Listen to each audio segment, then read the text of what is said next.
Religious leadership has been predominantly male for most of the history in Abrahamic traditions. It has also privileged heterosexual relationships as the only righteous type of sexual orientation. In this video, we will hear from social changemakers about the traditions they come from, the challenges their backgrounds embody, and hear what they are doing to change it. So my main interests are in studying Orthodox communities within the Jewish community in Britain in particular. And the truth is that women and LGBTQ leadership figures are very much marginalized within those communities. And the efforts to try to create a space for them within Orthodox communities in Britain are heavily circumscribed, building from the patriarchal and sort of the male heteronormativity that we see in the biblical texts, which shape the whole structure that Orthodox Jewish communities in Britain essentially build upon. So in UK Muslim communities, there's a mixed picture. There are some fantastic examples of inclusion and women being very much involved and people working together. I think when it comes to LGBTQ issues, we have a long way to go. The conversation is still way back from where it needs to be. And I think what's happening with that is that people who identify as being part of that community really don't feel included. And so you're starting to see third spaces being set up, and the conversation is happening, but there's a lot more that needs to be done. So within a lot of evangelical churches, women are allowed to take up leadership roles. This is a very divisive issue. And however, the communities that I study, although women are allowed to take up leadership roles in terms of theology and practice, this does not happen very often at all. In all of the evangelical churches that I've worked with and been a part with, LGBTQ individuals are not allowed to take up leadership roles. And in fact, they're not allowed to be openly practicing in same-sex relationships in order to be part of the church. So first talk about the New Apostolic Church again in Europe as I experienced it.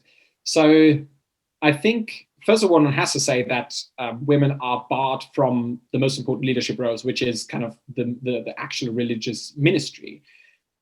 However, women do have leadership roles and always had. And I realized that only later that actually my father is a physicist, but he's also a priest in the church. And obviously pastoral care was one of the things that he had to do.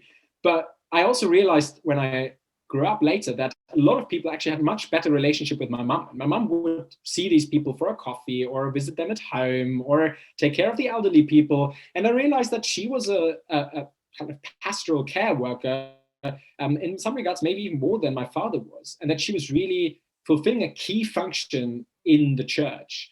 However, unfortunately, of course, she hardly ever got recognition for that, and she didn't get the structural support. We have some branches of Judaism which allow for women clerics and others which don't. But regardless of that, we still struggle in a rather traditional patriarchal world to let the women have their voices. So things have got better, but we still have a long way to go. Now, I'm a Sunni Muslim of dual ethnicity from Malaysia, and I also identify as gay and am in a same-sex civil partnership, very happily married. And in the UK, one of my Muslim communities is the Inclusive Mosque Initiative, or IMI, which is a non-sectarian, feminist-inspired, LGBTQ+ welcoming community. So at IMI, women and LGBTQ+ individuals actively take leadership roles, including in leading prayers and reading sacred texts. One of the big changes that's happened within Christianity, especially in the UK, is that women were allowed to become leaders, bishops and rectors within the Church of England, the Anglican Church, and that has happened within the last 20 years, which has been a huge move. Although, again, in practice, there are not very many women leading churches in the UK.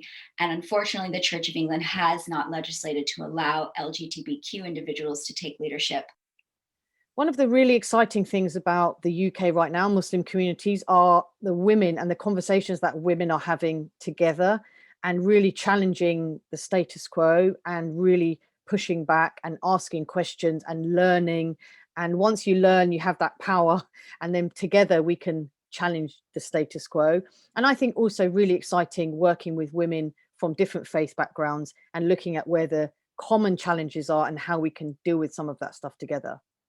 I'm studying to be a rabbi in an amazing rabbinical school called Maharatz, where all except one of my teachers are women. They're brilliant. The man is also brilliant. And it's just an amazing place to have female role models. LGBTQ is maybe the next part of the conversation for that institution. Well, with my own journey, I never expected to be asked to become a trustee. For me, it's important to have a voice in the mosque as a woman. And I would understand other Muslim women who would feel the same. And I think that's seriously lacking in all mosques. And we need to make our voices heard, not to just sit back and let our voices be heard through other men.